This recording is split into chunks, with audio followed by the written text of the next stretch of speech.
Assalamu alaikum wa rahmatullahi wa barakatuh. Welcome, guys. Today we're going to talk about the four schools of thought in Islam. The four schools, the four madhabs. Okay, so you have Hanafi, Maliki, Shafii, and Hanbali. Okay, so the four schools are the name of the schools are derived from the founders of the school.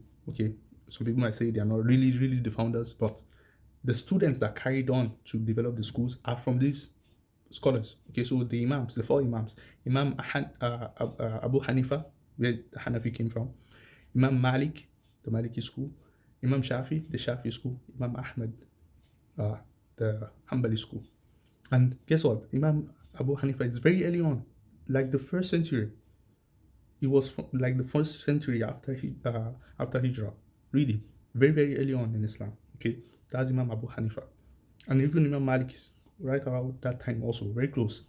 So these are when I see people being polemical towards the Hanafi madhab, I just used to look at them like, bro, really? This is very early on in Islam, and this is a scholar that is having a particular view on these issues, showing you that it's not necessary that the further back you go, the more conservative things become. It might be like very early on, people were much more holistic and open-minded than you think, really. And some scholars have actually pointed this out that the more you go away from the Islamic close to the time of the Prophet, the more conservative it became.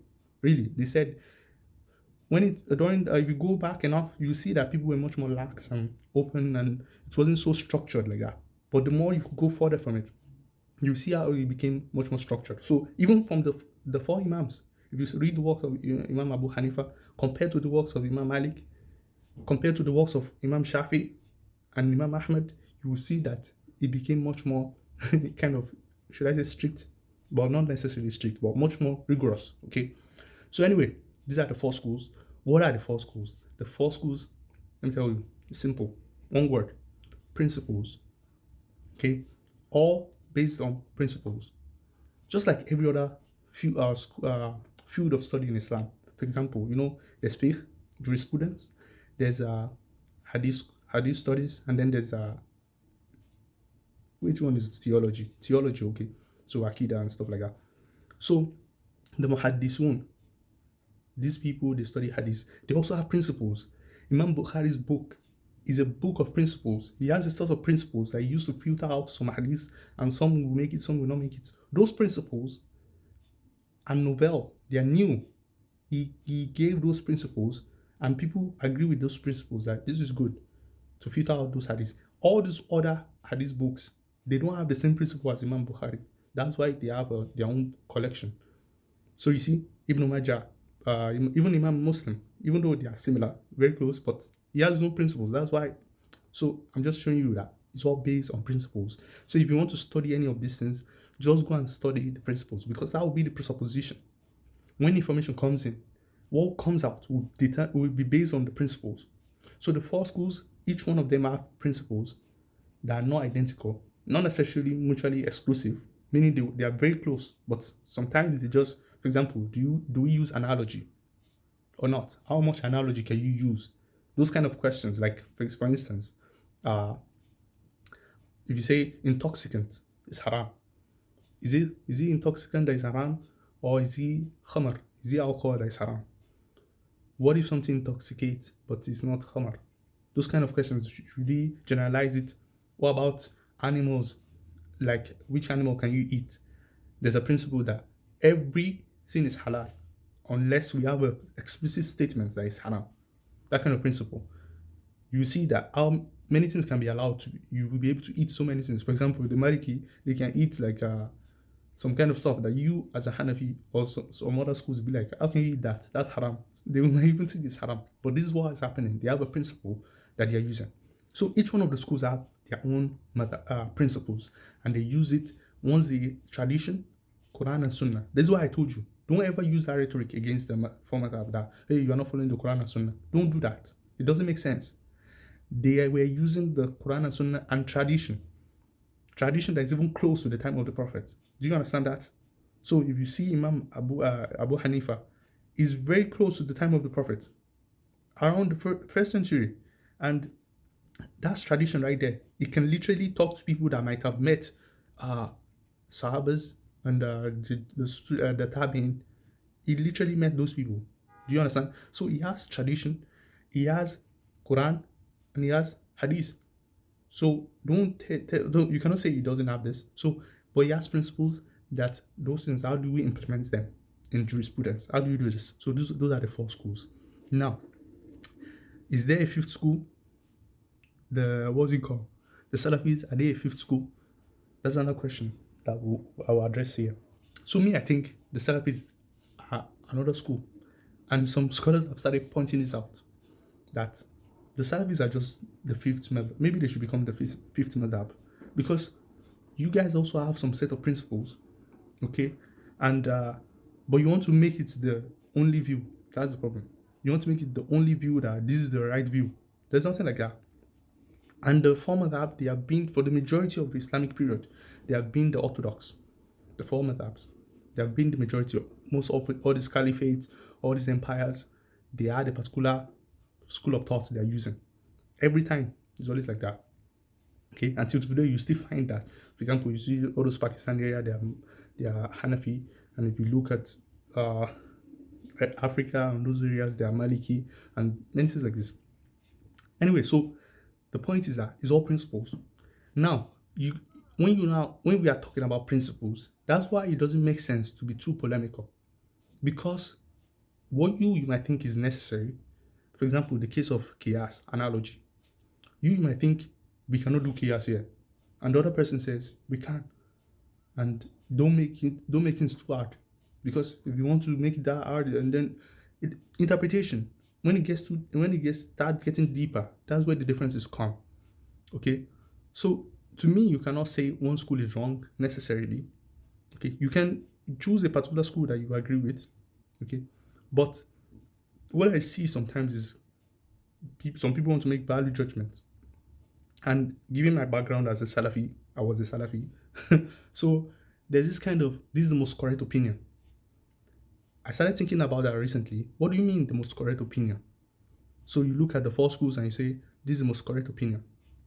Fine, that's your own judgment. It doesn't mean it's true, because those schools that you think their opinion is wrong, they will never agree with you, and they can prove it why their position is the correct one. Another important thing that I want you to understand is this. Delil. When you say delil, for example, hadith, I've made some videos about hadith. How you think hadith, whenever we just have hadith and it says X, therefore everybody must submit to the hadith. It doesn't happen like that. You'd be like, what do you mean you cannot? If a hadith comes and you are rejecting the hadith, not necessarily. There are some other things that are deeper than that, than just you quoting one hadith. It's deeper. For instance, in the Maliki school, I think even Imam Malik said this, that if we have a hadith that is not mutawatir, hadith that is just narrated by one person, for instance, or it's not something popular, and especially the scholars, because they were close to the tradition, they were close to the time of the Prophet. So they had access to some kind of things that you might not today. So they will say, all the scholars in Medina, if they don't know about this tradition, then it's not fundamental. If it is not fundamental, it's not necessary that we apply it. Even though it's a hadith that we check the chain and it's sahih. But if we see like all the scholars in this place, they are not practicing it, then it's not something necessary. Do you see that? That's a very different approach to this. Because as a Salafi, you will be like, even Imam Shafii and Imam Ahmad, they will take that hadith and use it. They will not say, even though the people are not applying it, they will take the hadith. Is the hadith sahih? We just need to check if the chain is sahih. If the chain is sahih, we use it.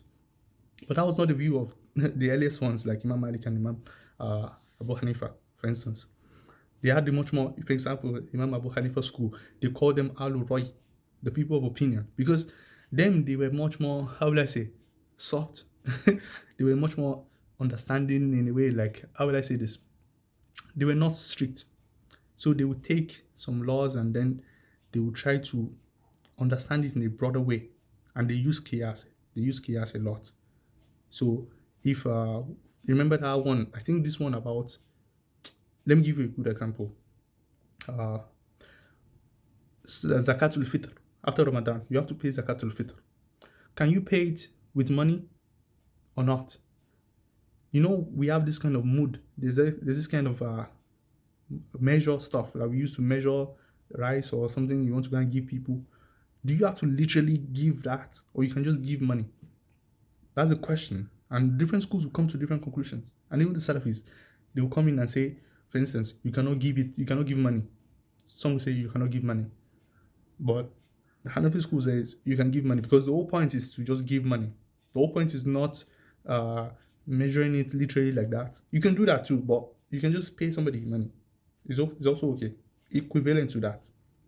Okay, so that's you might be like, what is that? Why are they arguing on this? This is the kind of issues that happen, and the principle you have will determine which direction you will go. So I hope after this you'll be able to understand the four schools more. If you want to go deep into this, just search on YouTube like Usul Fiqh. I'll try to put some links in the description to give you some links to these four schools, and just watch them. It's like 1 hour, make it like fast, and watch it over and over again. You will have an overview, a much more deeper understanding of the four schools, and why you need to be calm when you deal with these things, because these are questions. They are trying to answer the hard questions, and their opinion is valid. Just like if you're a Salafi, your opinion is also valid, no problem, but you cannot dismiss the other opinion. That's what I would just say on that. Okay, and the four schools, they have been there for centuries, so they've learned to like be much more nicer to each other and say, yeah, we only have to accept the four schools.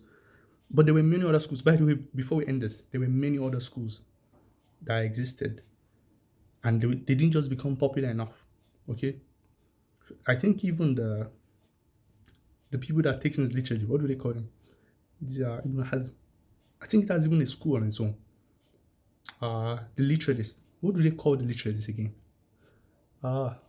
Dahiriya? I forgot really, but there were many other schools, okay, that could have been schools, but maybe their students didn't carry them enough, or it wasn't that popular. But the four imams, bro, Imam Malik was a legend. These are great figures, man. That's why their own school became much more stronger, and people were able to carry them, and the government started using them. And that's why they were established in the Islamic history as the four schools. Maybe those scholars individually might not have intended to start a school. They had a madrasa, but not like this is the view that has to be used all around the world, that kind of thing. Maybe not necessarily. They had their own opinion. It was their opinion, and just like that. So guys, I hope you benefit from this. Let me see what you think about this. Did you know some of these things before? And let me see what you think in the comment section. See you guys later. Wassalamu alaikum wa rahmatullahi wa barakatuh.